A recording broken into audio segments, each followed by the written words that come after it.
As you've come to expect, as we've done the Ag Innovation Summit over time, one of the things that we're really proud of, and one of the things that we really look forward to as a group is having our students in the College of Agricultural Sciences serve as the gatekeepers on the stage, serve as those individuals who will present to you, who will take the comments and moderate our sessions. So with that, I'd like to introduce our very first CSU students who moderate a session. She's an agricultural business major here at Colorado State University. Tabor, I think you're actually going to graduate here pretty quick, aren't you? Just this semester. Ladies and gentlemen, please join me in welcoming Tabor Kalsovic to the stage.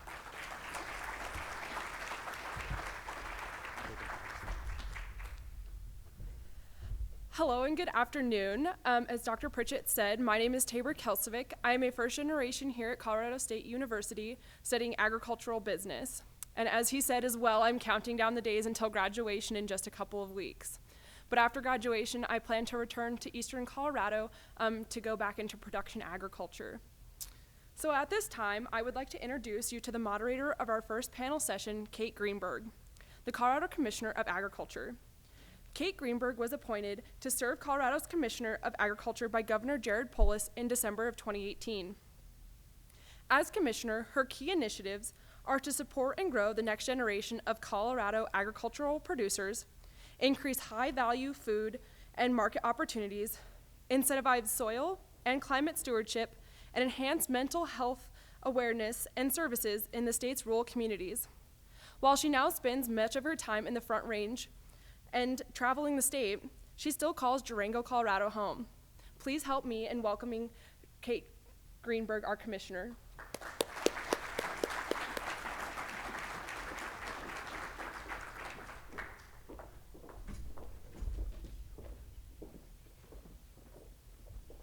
All right, so I've asked the panel to join me on stage. Help me get over my stage fright, first and foremost. No, I'm just kidding. And so that you can see our panel as I give a brief introduction of each of them. I'm very honored to be here today, so thank you to James and to CSU for the invitation. I also want to give a shout out to our Department of Ag staff, who we have many of our staff in the room. So can you guys wave your hands? I can't see you out there, but these are our staff. So thank you guys so much for being here. A round of applause. So I'm very much looking forward to facilitating the conversation with this panel. It's all about storytelling, so hopefully we'll have some stories for you today, and please think about ones you would want to share with us, including questions, comments, ideas. We will have Q&A at the end. So, to introduce the panel today. At our far end, it's my pleasure to introduce Krysta Harden, who has worn many hats, one of which as Deputy Secretary of the United States Department of Agriculture. Krysta currently serves as the Executive Vice President of Global Environmental Strategy at Dairy Management, Inc.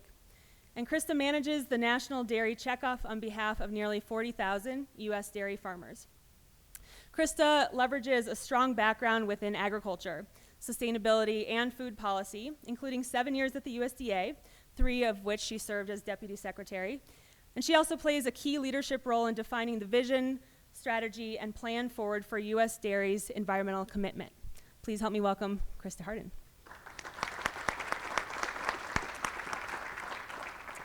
Next, we have Polly Ruhland, who's joining us from the heart of the Midwest, though she does hail from Colorado prior to her move. Polly serves as the Chief Executive Officer of the United Soybean Board.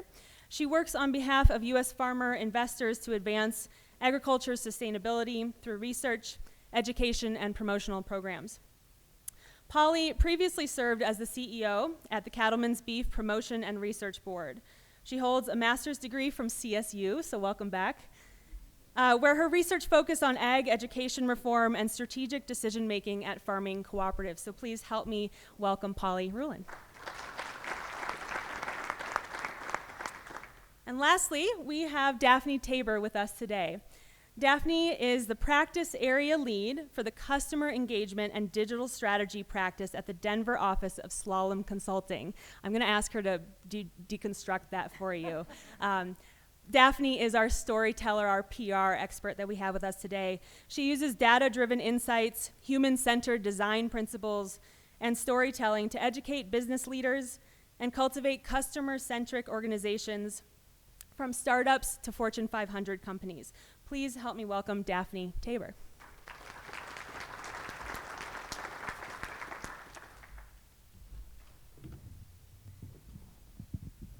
All right, and now I get to join the panel.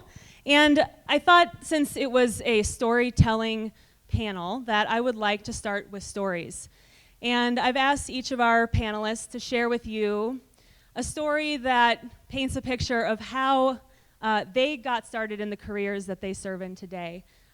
So maybe if we could start with you, Daphne, and we'll go down the row.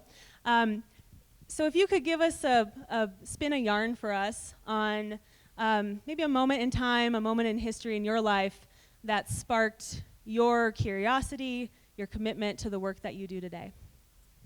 So I am a native New Yorker who grew up in the projects of New York, and I was very well motivated to create my own story and not allow the life that I lived to dictate who I was going to become.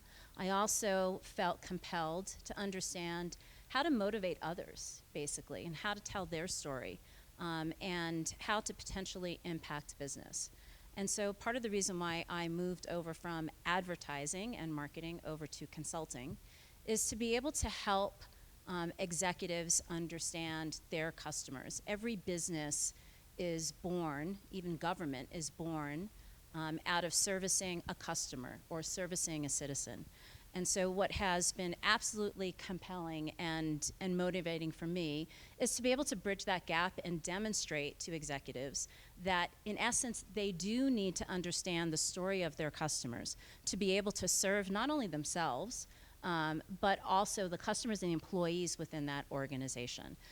So it's been absolutely wonderful work, and especially in a technology era, everyone seems to lead with technology and lose sight of who they're servicing in the end, and the customer that is using that technology and how it can actually make their lives even better. Polly. Yeah, so I grew up all over the place. In agriculture, often the first question you get asked is, where are you from? And I'm just stymied right off the bat. So I'm from a lot of different places, and therefore, when I grew up, I didn't really have what I would now call roots. So when I first was exposed to ag kids in high school, which was in outside of Baltimore, I was fascinated by the fact that they could say, I'm a third generation person on the same place. To me, it was just an amazing concept that you hadn't moved 8 times as a child. That was my first exposure to agriculture, really, and how important agriculture and agricultural families were to kind of the bedrock of America. And because of that fascination, I went into ag. I was a typesetter for an ag newspaper as an undergrad. I'll admit right now that I went to my undergrad work at University of Colorado. Go ahead. Go ahead. Go ahead. One applause, yes. And then did my master's here. But when I was exposed to those folks, I realized that this population of people is not only shrinking, but I would call them a disadvantaged population of people today, because they are by nature independent and not very good at telling their own story. And so I was in marketing communications for the most of my career, and what I set out to do was to help farmers and ranchers tell their story so they wouldn't be further marginalized by society, and so society could engage in food production and the thing that farmers and ranchers did every day. And that's still one of my core missions, even though I've moved out of that specific field and into more of what I call pencil pushing and bug zapping. So, thank you.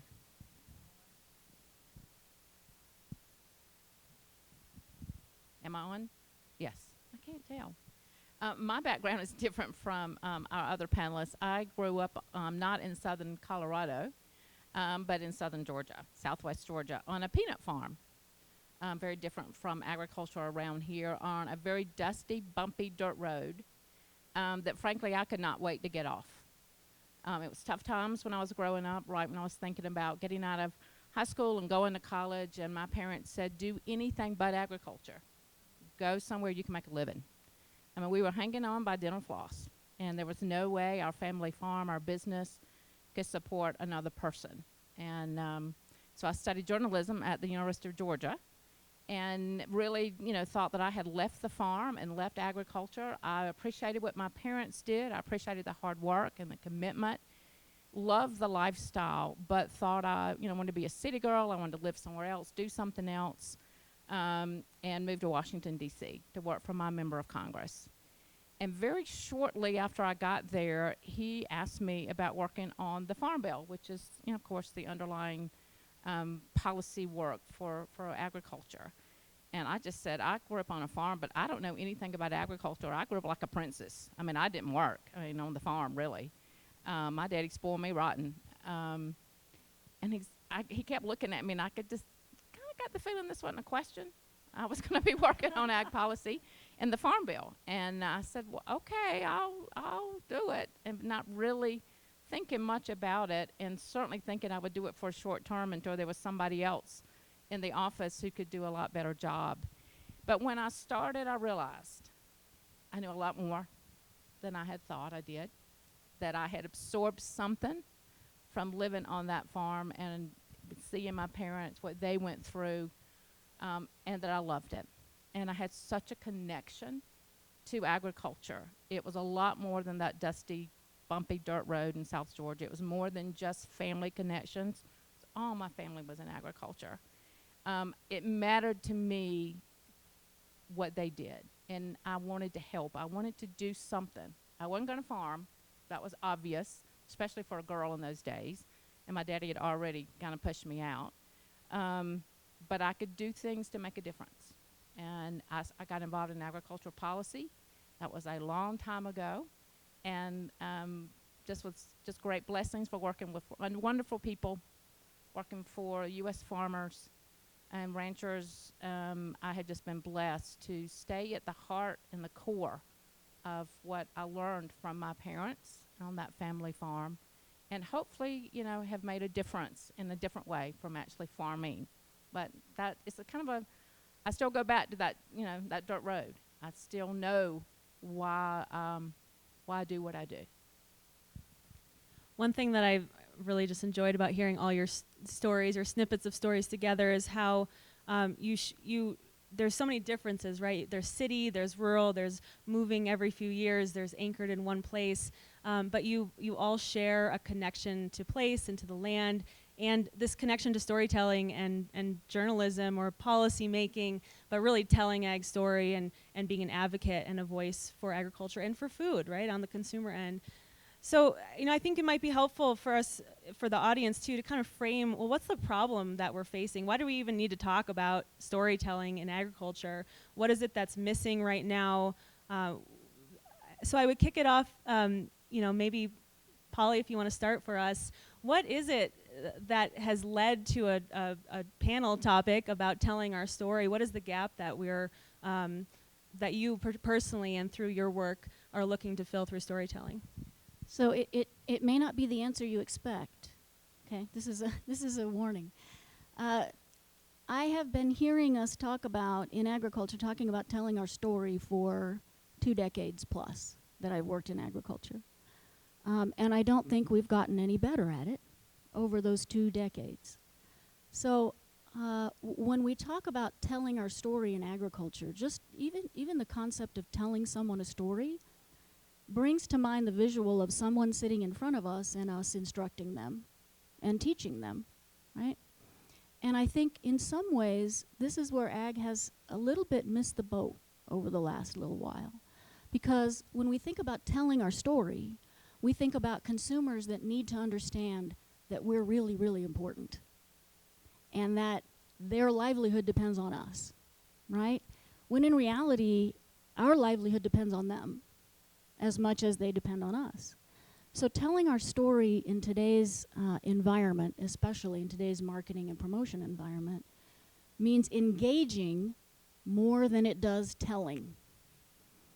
And so when we think about telling our story and the progression of where we've come in the last 20 years, I think the way that we tell our story these days has changed to the way that we let consumers in to our world, and we listen to them as a partnership and as an exchange, rather than as an instructional thing. And so I believe that when we look at going forward in ag, the farther that consumers get from the farm, the more technical that our jobs get, meaning that they won't understand it any better tomorrow than they do today. Worse, probably less knowledge. We really need to think about that engagement factor instead of the telling factor. So storytelling will become story engaging, I think, in the future. So that's where my head is at as far as telling the story. Can I add to that? I think Polly and I have had this conversation over the years. I always talk about listening with a capital L. Listening not to convince somebody that you're right. And I am so guilty of it myself. I used to work in the biotech industry, and I would catch myself rolling my eyes when someone would ask me a question. I want to talk about biotech or GMOs, and I would just say, "Oh, we still there?" You know, I just would get so frustrated. And I knew what was happening. I was shutting down before I even begun. The person that was asking the question or making a comment or trying to engage with me saw my body language. I was not a receptive party either. And the whole time, I would be coming up with my answer of, the gotchas. I'm going to tell you where you're wrong. I'm going to prove that you don't have the right science and you've been listening to the wrong people. I know I did that. I was doing that myself. And so it was not a conversation. It was not an engagement.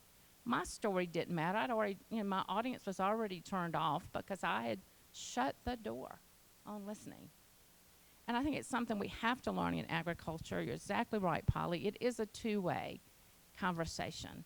There are a lot of issues, there are a lot of things that I would tell you my daddy on that dirt road in Camilla, Georgia, does not understand about a consumer. And when I ask him who he grows peanuts for, he says the buying point. That's like a grain elevator if you do grain. And I'm like, Daddy, you really grow for that parent you hope will buy peanut butter for their kids. And he looks at me like I am crazy. And he's like, yeah, right, whatever. You've been in Washington too long. He doesn't understand his customer either. And I think you're exactly right, Polly. It is that two-way. It is that understanding, that kind of acknowledgement. You don't have all the answers. We're not completely right. We have lost sight of our customer in some ways. We talk about consumer. I always talk about customer, the ultimate customer, whether you're a peanut farmer, a dairy farmer, grain farmer, whatever it might be. And I think we just have to approach storytelling in a listening mode with that capital L to also learn yourself. You're learning as well as telling. I'll just speak for myself personally, as someone who grew up in an urban environment, did not necessarily have that connection or understanding of the interdependence that we've talked about, panelists. And I married a cowboy from Idaho who exposed me to ranching and farm and ag life, and I learned a lot through him. And I live in Evergreen, so now I'm a mountain woman as well, and have lions and tigers and bears, oh my. And it is a very different way of life. But growing up in the projects of New York, it is not something that is top of mind. It is not something that we are concerned with. I had a single mother raising her children, and she was not focused on the farm or where that food came from. She just wanted to know that it was safe and could be consumed by her family. And so as I go into marketing and the advertising world, storytelling is everything to advertising and marketing, and understanding the insights of those consumers and who we're trying to influence, whether it be changing their mind, their hearts, or to hopefully incite some type of action.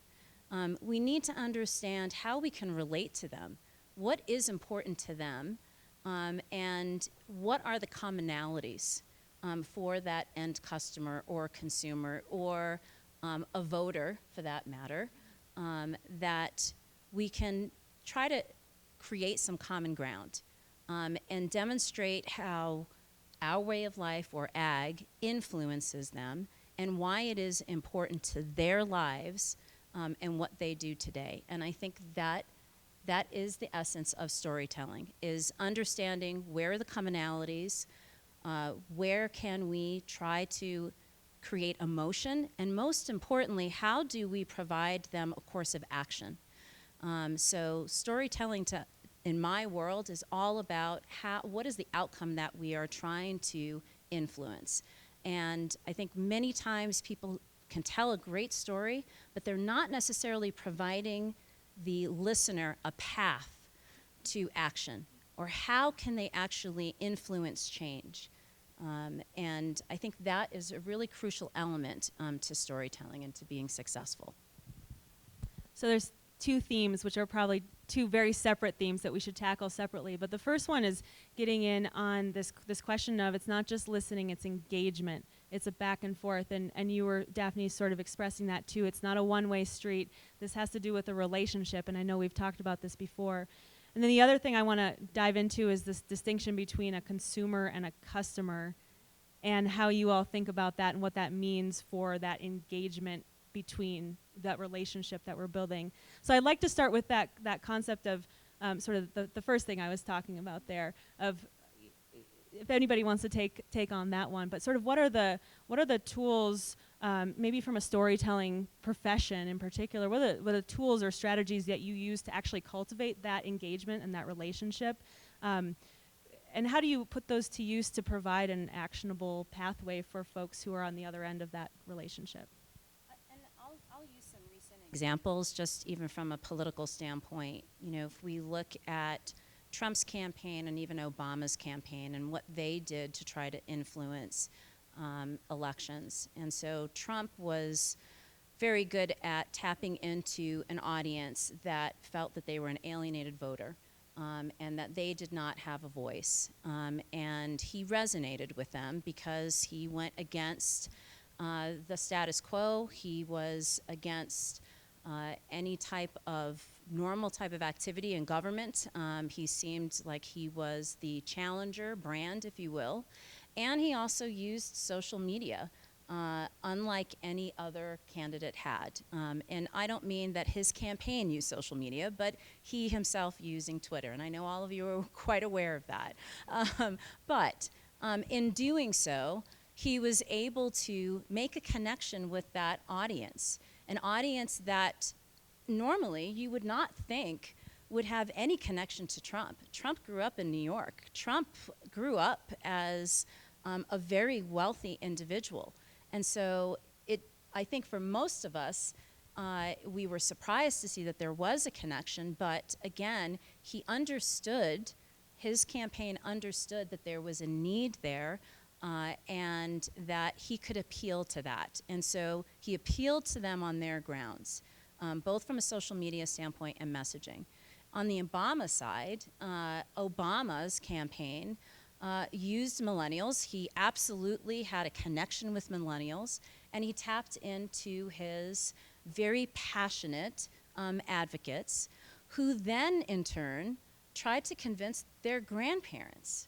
So Obama did not have a connection with that particular generation, and so he used the millennials. He didn't quite use them. He didn't necessarily arm them with messages, but his campaign did.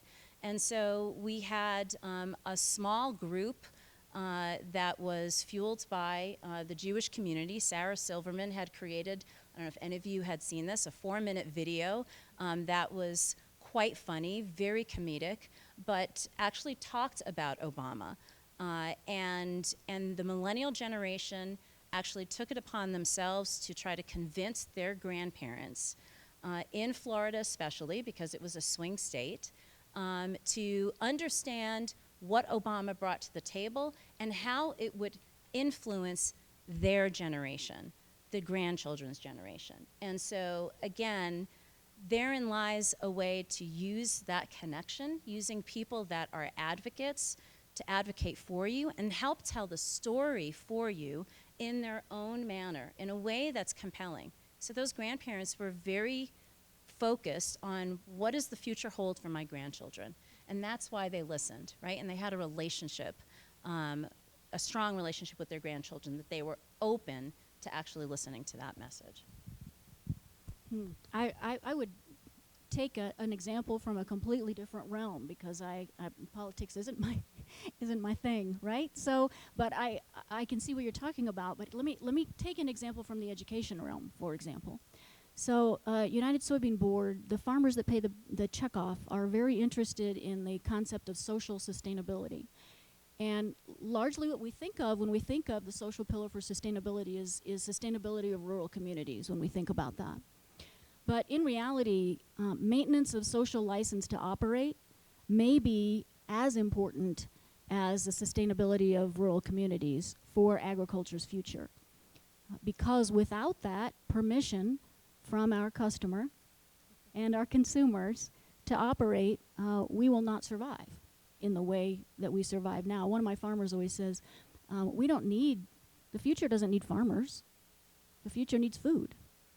And the two aren't necessarily linked in many cases, some of the future that we see, right? And so when the United Soybean Board farmers think about social sustainability or the retention of social license, we're especially involved in that because 98-point-something% of our crop is GMO, because we rely heavily on advancing and innovative technologies to increase yields and to make the land that we use more sustainable. So maybe even more than peanut farmers, we are very interested in social license. When I think about that, I think about the relevance of today's next-gen consumers and customers, and those kids who are in K through 12, particularly those who are in urban and suburban areas, who are so far removed from what agriculture does every day, that telling them about what a soybean is, or even marching them out in the middle of a soybean field in 102 degrees and having an agronomist tell them why the beans are important, or even, and forgive me if I may make some people uncomfortable, but even touring fifth graders through a glass barn is not relevant to these kids' lives. And so if we want agriculture to be relevant to these kids' lives, we have to approach them in a way that that makes it relevant to them. I'll tell you a short story about a program that we're involved with that kind of flips STEM education on its side and teaches STEM standards through using agriculture, but doesn't call it agricultural education. So a group of fifth graders came to an educational farm that we support, and were asked about what they were wearing. Fifth graders from inner city Memphis, and they were wearing T-shirts and jeans. That's what fifth graders wear, right? What are those clothes made out of? Didn't know. Well, young man, why don't you take off your shirt and look at the tag and see what that's made out of? And it was made out of cotton. What is cotton? Didn't know. So from then on, what they did was use cotton to teach STEM standards, because what STEM standard can we not teach using agriculture? We can teach them all. About how much cotton it takes to make a T-shirt, and they went out in the cotton field and picked enough cotton to make their T-shirt, and then they ginned it and realized they had to go pick more cotton to make a T-shirt, and then used their mathematical standards to calculate the population of this country and then the world in 2050, and to put a T-shirt on every person that was expected on the planet by 2050, and calculate how much cotton they needed to do that. That is not what we call agricultural education today.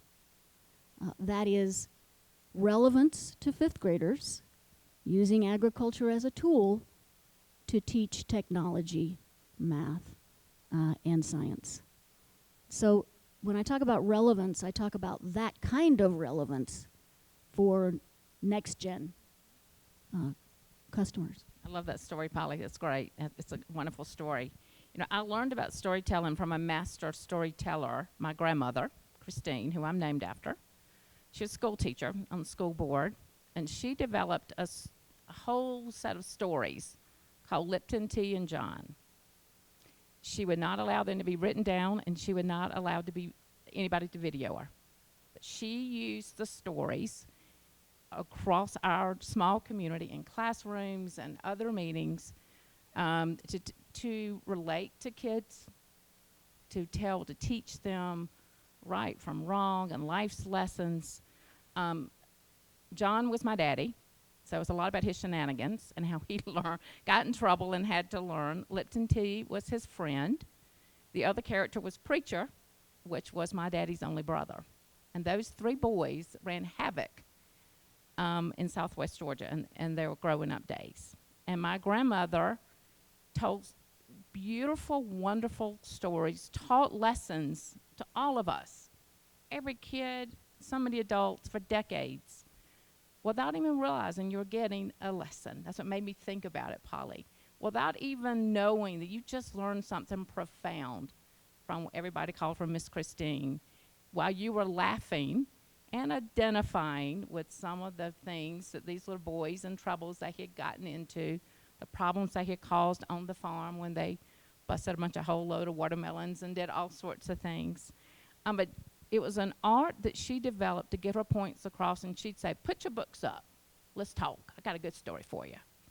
And the lesson that she would teach was much more meaningful and lasting than what you would typically think in a classroom or at a camp or wherever it might be. She did a lot of different things. But she would say to us, as she got older, and I was begging her to let us video her. And she, I can't do that in front of a camera. I can't do that. And so we never did. Even we tried to sneak it. We didn't have cell phones in those days, or I probably could have done it and not told her. And I would say, Christine, what makes a good storyteller? How can you do it in a way that everybody's sitting on the edge of their seat, everybody remembers, and everybody's waiting for that next episode of Lipton Tea and John? And she says, well, I don't really know, but you got to be authentic. Got to be genuine. You got to be relatable. You got to be interesting. You need a little humor. And you got to listen to your audience. You can read your audience. You can tell where they're following you, what's missing, what they want to hear more of. And I just said, you're just such a master. You know, I don't know if I could ever do that. And she said, well, you can if you have something good to say. I thought that was fair. I don't have my own Lipton Tea and John series of stories. I wish I did.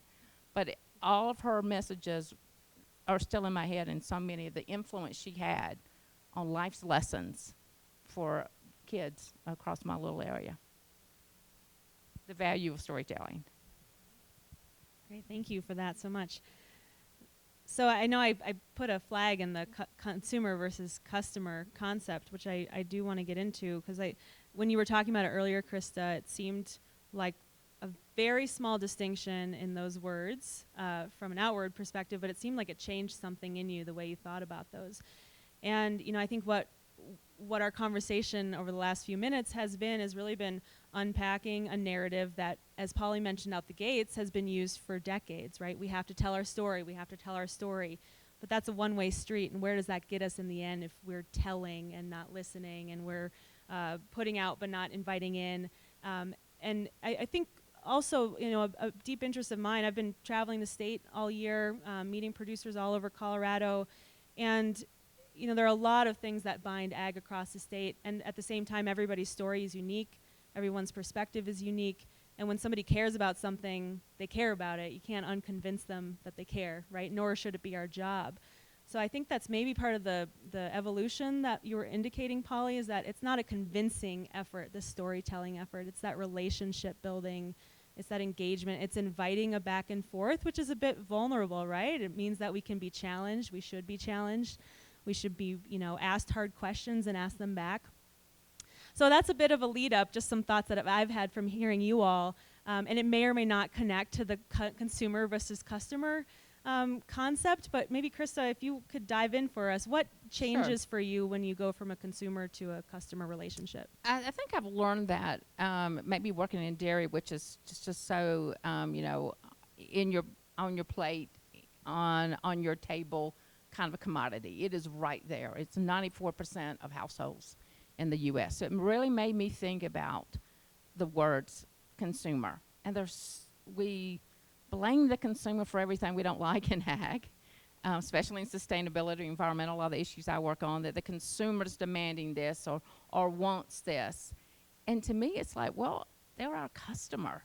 How can they be so wrong when we need them so much, as we were talking about earlier?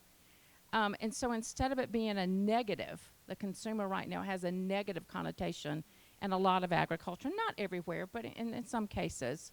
So really thinking about how I grew up with the customer's always right. It doesn't really work that way anymore. It doesn't seem like in stores, but it used to. You used to think as the customer somebody special, somebody you depended on, somebody you needed, somebody you wanted to relate to, you wanted to come back to buy your product, come in your store. Now it's online, whatever it might be. And so in my mind, when I'm talking to our producers a lot, I just say, don't think of the consumer as some big, bad, ugly, somebody that doesn't understand. They're your customer. And there's a respect that needs to be there. There's a mutual understanding that needs to be there. It's just semantics, really. It really is just semantics.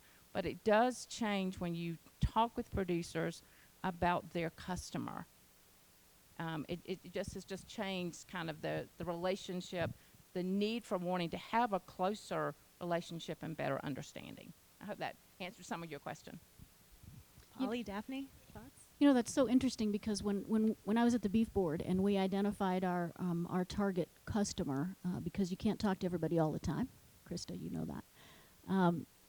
We identified older millennial parents as our target at the beef board. And so right after we did that, we were rolling along, older millennial parents this and older millennial parents that. I got up to give a management report in front of the board, and the first picture I put up on the slide deck was a picture of a very metrosexual New York City Hispanic male person dressed like differently from most of the people in the audience. And I said to the farmer board, who is this person that you see? And the response was predictable, as many of you probably can imagine. He was wearing funny clothes and he doesn't look like me, and those kids don't know anything these days, and the rumblings went on. And I said, this is the gentleman that your future depends on. This is your older millennial parent. And we know through research that until this gentleman loves you, your future is in jeopardy. That was quite the shock. It was quite the shock. So what I try to bring together when I bring together that customer with the farmer is to help farmers see that when you have a supply chain for commodities or any food really, there's one place that raw material enters that supply chain, and that's the farmer. Mm-hmm. And there is only one place that cash enters the supply chain, and that is the customer. You're not getting cash, farmers, from anybody else. That's the only place cash comes from. And you're not getting raw material, customer, from anybody else. That's the only place your food comes from. So that synergy and that connection has to be made between the dependence each has on the other, even though they're at completely opposite ends of the supply chain. I don't separate consumer from customer, and I would say that most of us in consulting or marketing don't. I think we also think of customers more broadly. We think of employees and staff as our customers as well, because they interact with the end customer, if you will. And those customers are live and breathe the brand and the company and the culture, and their interactions with the customer is usually the most important. And so I think we always look at it from a customer standpoint, whether it be a B2C consumer relationship or a B2B relationship as well, is who is the customer, and how are we ensuring that we're servicing all of those needs. I don't think we are Pollyannish about the notion that it is all about the customer and till the day the business dies. I mean, businesses have to survive, and so we do have to be cognizant of that and make sure that we're providing business value along with servicing that consumer or customer's needs. But I think usually that also means that businesses have to look at how they innovate, how they change, how they transform as customers transform. And I think that is the big difference. And I think that's what we're talking about even from an ag standpoint, is how are we transforming in order to transform with the customer, to make sure that we remain relevant with the customer. And it's not just privy to ag, it's any business. Businesses have to transform with their customers or they become irrelevant as well. I'd like to follow that thread a bit and hear from the field, from the folks that you all represent or work on behalf of. What does transformation look like right now? You know, we've talked a lot about this at the Colorado Department of Agriculture, of how we support rural and urban, but especially, you know, we're really targeting a lot of our outreach to rural because rural is often left behind. And I think this question of storytelling, oftentimes our rural producers feel left out of decision making, of where funding goes, and then it seems to maybe snowball in tandem with this storytelling. My story's not being told, or somebody else is telling my own story in a way it's not my voice, it's not coming from me. But at the same time, we see adaptation, we see innovation, we see this engagement and relationship building. So maybe there's kind of two questions here.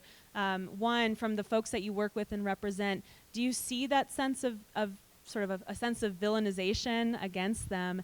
And if so, what sort of adaptation or relationship building do you see to maybe, you know, put their story back in their own voice, or to your point, Daphne, meet the consumer or the customer in a new way rather than in sort of a one-way street? Yeah, I'm happy to start. Two parts to my answer. First is, I think in dairy, it's one of the most innovative, creative industries that I've been involved in agriculture. Really listening to their customer on packaging, on availability, on products. It is amazing to me how innovative they are and how creative and how they're looking ahead and how new ideas are coming out. I mean, milk used to be, you know, in a little carton, you know, that's how I think about it, or in a gallon jug in the refrigerator. So different now, so many different products. So that part, I think they are adapting, they're listening, they're learning from their customers. But also for me, it's the messenger of the story that matters and who is relatable. And I talk a lot about the messenger, not just the message. And one thing that drew me to dairy, to be perfectly honest, was the role of women in dairy at the decision level. The chair of the Dairy Checkoff, the biggest umbrella organization of dairy, is a female farmer from Pennsylvania, Marilyn Hershey. Dynamic, articulate, day-to-day farmer, but she knows how to tell her story, and she lives her story. A lot of the women who are involved in dairy, side by side with their partners, with their families, they're living it every day. They're blogging, they're telling their story, they're doing podcasts, they're in front of audiences, they're relatable because their first decisions are just like every other parent's. What's good for my kid? What's going to make a difference for my family? And they are so relatable, and they just tell their stories with such passion, and they're so genuine. And I think that's something we have to think about in agriculture, is who is telling our story. And in dairy, at least, and I know I'm starting to know it better, I've just been there since May, a lot of the storytelling, a lot of the relatable, better understanding of what's happening in a pretty tough industry is the young couples that come together and say what they're going through. And it's the female spouse that says, this is my role on the farm. This is what I'm doing. And I think more of that is needed as well. Like, we encourage women. I commented how I loved this panel as we were walking up.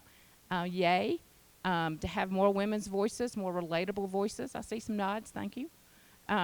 People of color, really relatable to who our customer base, consumer base is, I think, is another part of that innovation of us growing as an industry and recognizing that all voices are needed and they are relatable to a diverse set of customers or consumers. I think the word that you use, villainization, is a really interesting word and apt. I think farmers are in a really, really tough position in society right now. I mean, think about being a farmer today. Think about how fast technology is advancing. Think about how quickly you have to adapt to the data stream. I'm speaking particularly for grain farmers right now, but it's everywhere. The technology and the data that soybean farmers get through their tractors and are expected to assimilate, analyze, and make decisions on in a short period of time, that's different, and that's changing every day. The feeling that customers want to be part of the decisions on the farm, that's different, and that's changing every day. The fact that there's a push in agriculture for diversity and for those faces and voices to look different than they have ever in agriculture, all of these things are things that could create fear in a farmer.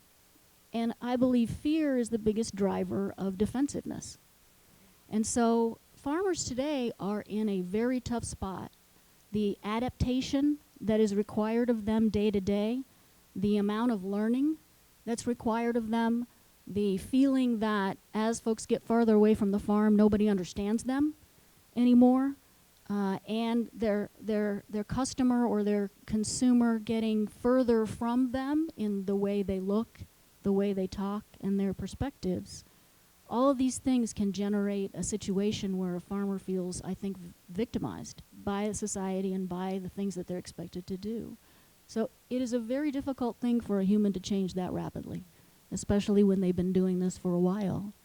So one of the other reasons I think that we need support systems and to help farmers learn to tell stories and to adapt more quickly and to understand technology more quickly and to assimilate data more quickly, those kinds of things are all things that we need to help farmers move into the future and not feel victimized and fearful about what's coming next in their business. Go back to the example that Polly had given about education and using children as the messengers as well. And we do see across the board children from tweens up in just about any industry, whether it be travel and leisure, whether it also be what is getting picked up at the supermarket, to anything that is being consumed in the home, electronics, certainly technology, that children are driving a lot of the decisions in those family households as well. And so what I love about what you're doing, Polly, is providing an experience to those children and creating those memories that they are also bringing back home. And they are actually influencers in those households. And so to the extent that children can be educated without realizing that they are, that they can experience what ag can bring to their lives and the impact that it has to their lives, and that we're also creating memories. There is a distinction between having an experience and also having an everlasting memory as well. And so the most powerful experiences are the ones that create a positive memory that you constantly refer back to.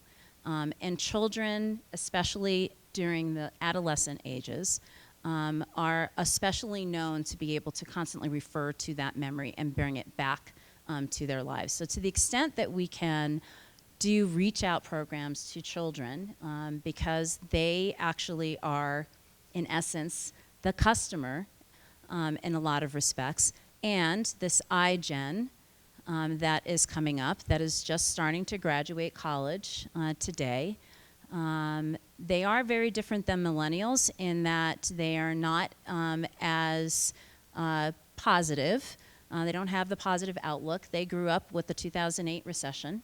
And so they have a little bit more of a different perspective about safety and assurance. And they need to have reassurance that life will be okay. So to the extent that we can somehow assure them of that and empower them, not only with the knowledge, but with those experiences so they understand how it will influence not only their lives today, but in the future, I think could be an avenue that ag could take along with all the other industries that they tend to influence. Yeah, the educational model that we're talking about is based on, I don't know how many of you have read the book Make It Stick. And then the same author, a book called The Power of Moments. So this is an educational theorist who believes that if you give people a moment, kids particularly, a moment, and we all probably remember a moment in our childhoods that taught us something that we never forgot, or that is a moment that you never forgot. Mine probably is when my mom used to take us geode hunting in Iowa. Geode, you know, you break it open, it's got crystals. And so we'd go wade in the rivers, and we'd pick up all the round rocks we could find, and then after we were done for the day, we got to break them all open and see what we got, which was super exciting.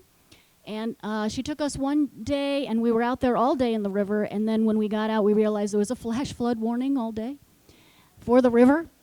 And I'll never forget my mother's reaction that she almost killed her children that day.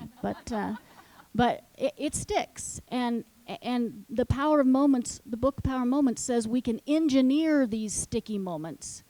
We can make these sticky moments happen for children, and we can do that using agriculture as a teacher. And so that's the program's based on that concept, that we can engineer sticky moments in the outdoors for K through 12 students and make those kind of memories that you're talking about and that Dr. Heath is talking about in his books. Just to add to that as well, just in our industry, we talk a lot about wear out.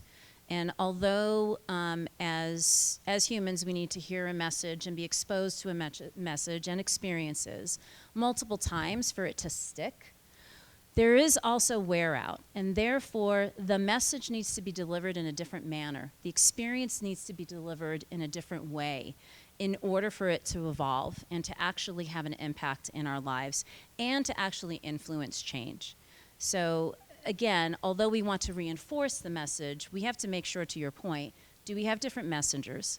Are we delivering that message in different manners? And are we delivering those experiences in different ways so that it becomes more comprehensive and it creates more memories? And that is actually what makes it stick and actually influences us to actually make some change. I do know we have a few farmers out in the audience, so I hope that you're thinking of questions for us so that we can ponder on them as well. And you know, kind of in this conversation, which we've had, you know, leading up to this as well, we talked a lot about, and this is sort of a common theme, right, of unpacking and complicating, making more complex this relationship we have. And I think there was one point where we had the conversation about building an interrelationship and interdependence between agriculture and our customers. And the other interesting thing in agriculture is that we're actually all customers, even producers, right? So we talk a lot about a perceived divide, whether it's production and consumption or whether it's urban and rural, but when in fact all of our lives are much more complex and nuanced than that. And when it comes to food and ag, we actually do get to step into each other's shoes because all of us have to make decisions at the grocery store one way or another.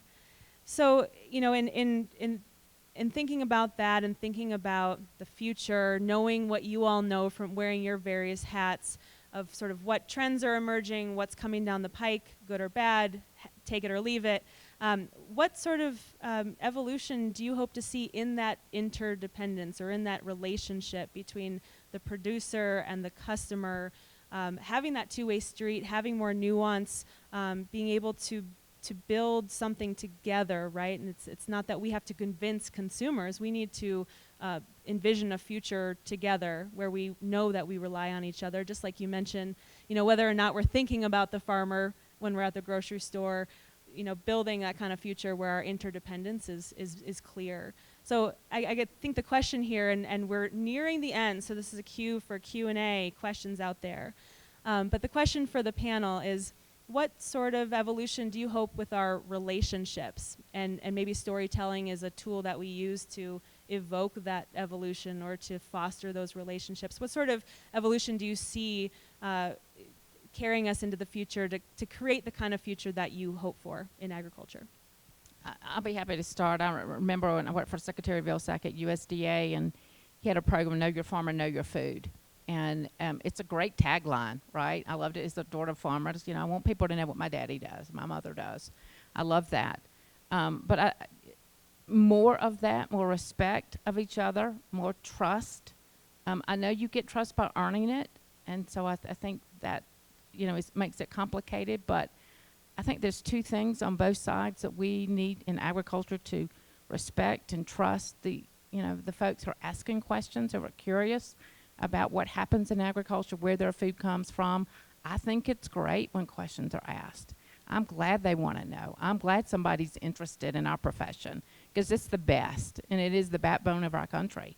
And I love that there are more people asking questions and probing and curious. I think that's very good. And I think for the farmers and ranchers, dairy people, whoever, I think it's the same thing of trusting that consumer. They're not the enemy, that they are a customer. We're in this together. We want the same things. We really do. We care about our country. We care about our natural resources. We care about the future. We care about our families. We have a lot more in common than we do differences. And so focusing on what we have in common more, thinking about where those intersections are, is what I hope to see. And I have great faith in visiting a lot of college campuses and meeting with young people in ag schools or in vet schools or business schools or J schools or whatever it might be. I have great confidence in them. I think they care deeply and want to get involved and want to make a difference. And I think we're in good hands. I feel very positive about the future. I feel positive about agriculture because I see that innovation. I see that commitment. I just want more young people to come back to the farms. That's one thing we have to work on, making sure they can make a living doing it. It's about the economy as well. But I think that, the relationship can only get stronger, but it takes both sides saying, hey, I want it to be. I'm going to devote my time and my energy to respect you, to trust you, to listen to you. Yeah, so when I first took the job at USB, which was about 2 years ago now, one of the first things we did was create, and you'll be very familiar with this, a digital heat map of USB's influence in the digital environment. Those of you who have seen one recognize it as kind of a series of dots, and the dots will be different colors, and it'll show you the connections between the dots. The stronger the connection, the thicker the line, okay? And then you got a thin line between dots, and it shows you the entire digital environment. And we got the research back, and it was very extensive research, millions and millions and millions of data points. And what it told us was, you're really good at talking to people in your echo chamber, and you're really, really completely horrible at talking to anyone outside your echo chamber, which is agriculture, and in our case was specifically the soy echo chamber. But there are lots of people outside your chamber talking about you that you have no connection with whatsoever digitally. And since we believe that the soybean checkoff's value to the industry is information generation and dissemination, you can imagine how depressed I was for a very long time about that. And so I think, to your point, Krysta, about trust, I couldn't agree more. And I also think that from both perspectives, we need to take advantage of the conversations that are being had about us and engage in those conversations. And digitally, to me, is the first place to start because it's really the easiest place to engage. And make sure that those lines on our digital map between us and folks outside of our echo chamber are thicker than the lines between us inside our echo chamber. My dream would be to go to farm meetings, and I go to a lot of them, and to see more customers on stage than I do farmers. And that never happens right now. As a matter of fact, I set up a panel of mommy bloggers, and I'm not being obnoxious. That is what we really call them. It's not, yeah. So I always think about that, and I think, I don't know if I like that term or not. But to talk to the beef industry about what they thought was wrong with beef at a very big meeting, and the very strong defensive questions that came at them after that panel. And I think they're here to help you. That's why they're here. So those lines, that heat map, that ability to interact with folks who are already talking about us, it's not a hard connection, is a great starting place for us as far as those connections and that trust and expanding that. So I love that you actually do have mommy bloggers. I think that's wonderful. I would love to see data and insights about customers being used to create a stronger relationship, whether it be helping urban communities develop more community gardens, for instance, and maybe having farmers or folks from ag develop a relationship from that standpoint, and bringing it into the communities, because those communities are looking for ways to provide those children and those communities an area for them to become empowered and to take pride in their own land. Granted, it's not the same type of land. And seeing more programs like that allow them to be empowered and develop those relationships, even though it's not on the farm. But how does it get brought into their world? And I would love to see social media used more as a data tool. You can use social media to understand not only who are influencing those conversations, what those conversations are, and using it to understand how to, again, relate to that end customer and who those influencers are, and how do we make them advocates and actually become those storytellers for us as well. There absolutely is a way to do that. It's not rocket science. It's really easy from our industry, and would love to see ag industry adopt some of those methods. I hope this has given you lots of food for thought. Do we have questions from the audience? I know we have note cards and we have folks running around grabbing them. So feel free to pass those up. If you have other ideas that come up as we're talking, we have about a little under 15 minutes now for Q&A. And then I'm going to give the last word to the panel, so keep in mind. We have one here in the back. Where are you? Sorry, I'm just right Oh, here. yes, Hi. great. So this one was from the audience. It says, when we look back in a decade, what story should we be advancing now? I can go first, because the first thing that comes to mind for me is the importance of technology advancements in farming, particularly for the sustainability facet of farming. We have to be telling the story of how important technology is to farming and how we use technology in ways that many other facets of society use technology successfully and without fear, without consumer fear. And I think that's one of the most important things we can do to keep ourselves sustainable economically.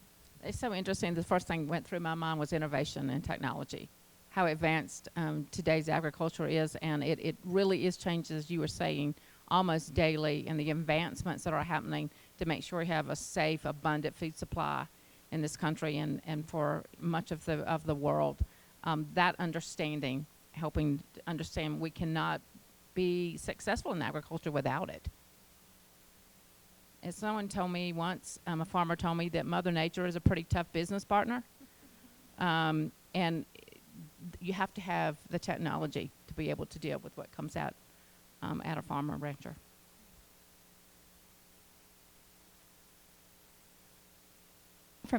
Our next one from the audience is, how do we address hunger in Colorado and among our children as part of our stories?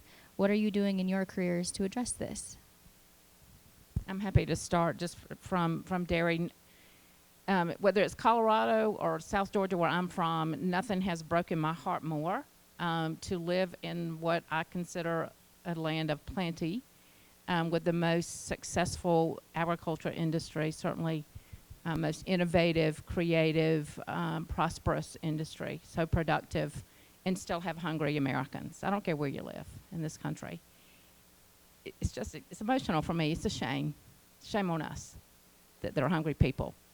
I do applaud the dairy industry, works very closely in providing milk, and milk products are the one thing that's in great demand in shelters and in food banks, but a lot of them are not equipped to deal with refrigeration and the problems with having that kind of product. So we work very closely providing grants sometimes to food banks to make sure they have refrigeration, having smaller containers so a family can take it home and kids can have the product in just a couple of days if they don't have a large refrigerator. But I think we do feed people in this country, and we feed them, many of us, too well, frankly. If I look at in the mirror lately. But there are folks, our own neighbors and our own communities that need those very just basics as well. And I think it's up to us in agriculture to form that partnership with groups who are helping, with communities, with neighbors who are trying to make sure none of us go without. I was just going to add to that from the state perspective, which we could certainly talk about more after this panel, but there is, of course, an incredible amount of government support here that we take seriously in the administration, and at the state level we partner, of course, with federal dollars that come into the state, lots of nonprofits and those folks working to distribute those dollars and the food. We have members from our markets team here that's always looking at building out new marketing opportunities that include the business end of things, but also the consumer end. And we're thinking about always new places we can get food that address multiple needs, such as a market for a producer, but also food access for a consumer. So lots more on that at the government level as well, on the state level, and be happy to get into that, but it certainly is a priority we are looking to advance. Yeah, and I would just add that at the Soybean Board, we're running a campaign right now called Protein First. And what we argue within the campaign is that hunger is a pre-competitive issue, be it domestic hunger or global hunger. And the kind of penchant for agriculture to fight among which protein is best is hurting our ability to address the pre-competitive issue of protein as a first nutrient in hungry people, be that food insecure people here or any country in the world.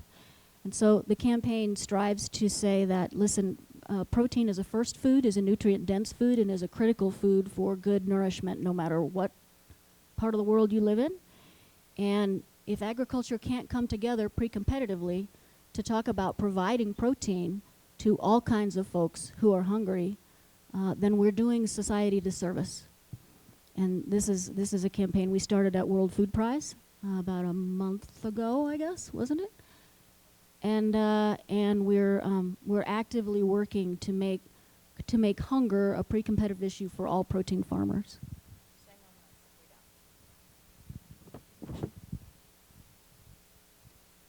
So someone had mentioned the dairy industry, and so I think this one, correct me if I'm wrong, this is kind of a follow-up question. So for Krysta, I'm concerned about the number of dairy farms we are losing.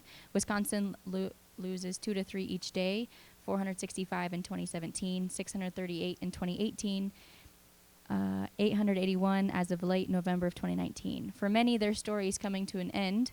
What role could supply management play in helping stop the hemorrhaging of family dairy farms?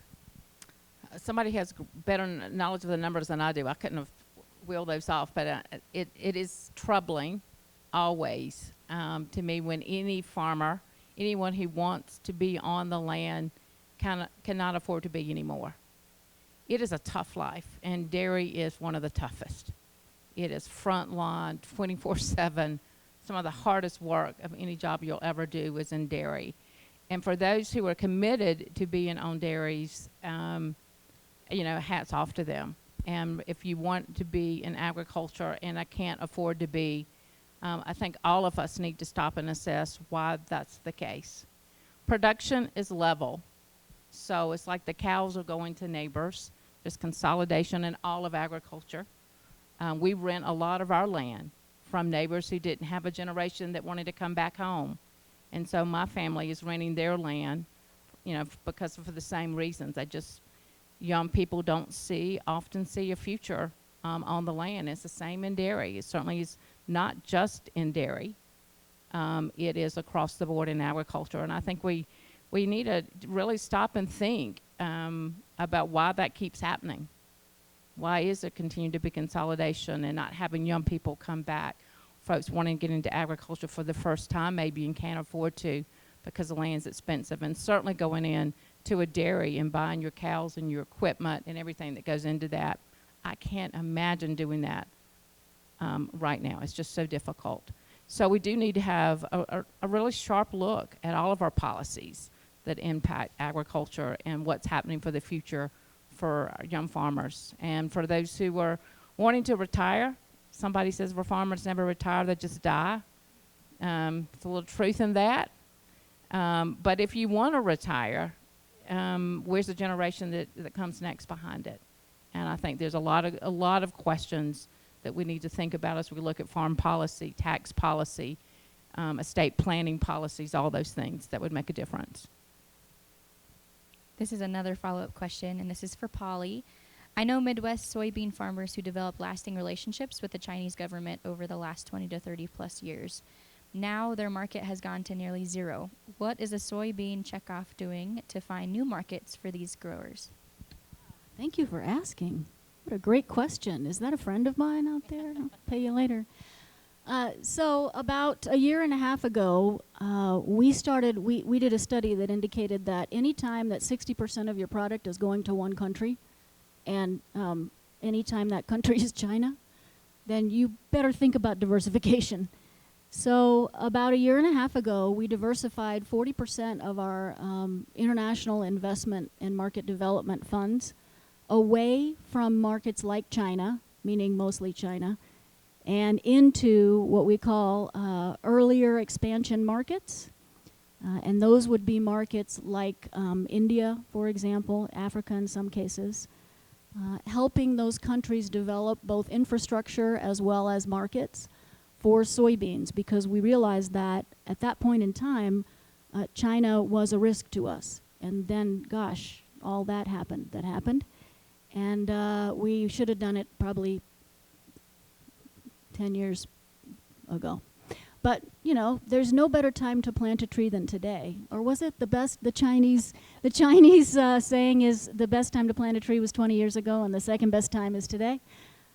So that is an active, that's something, an active strategy that we're doing is reinvesting a lot of the checkoff dollars toward emerging markets rather than mature markets. Happily, the profit potential for emerging markets for soybean farmers is much higher than the profit potential for mature markets. So it has been a shock to the system, certainly, and it's been a shock that the checkoff probably couldn't have helped due to the reasons for the shock. But hey, system shocks often result in innovation, and since we're talking about innovation, here we are.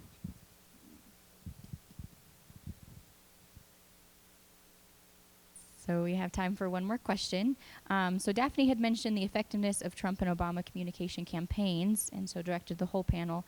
Who in the ag or food chain is doing the best job at outreach? How do we amplify our messages?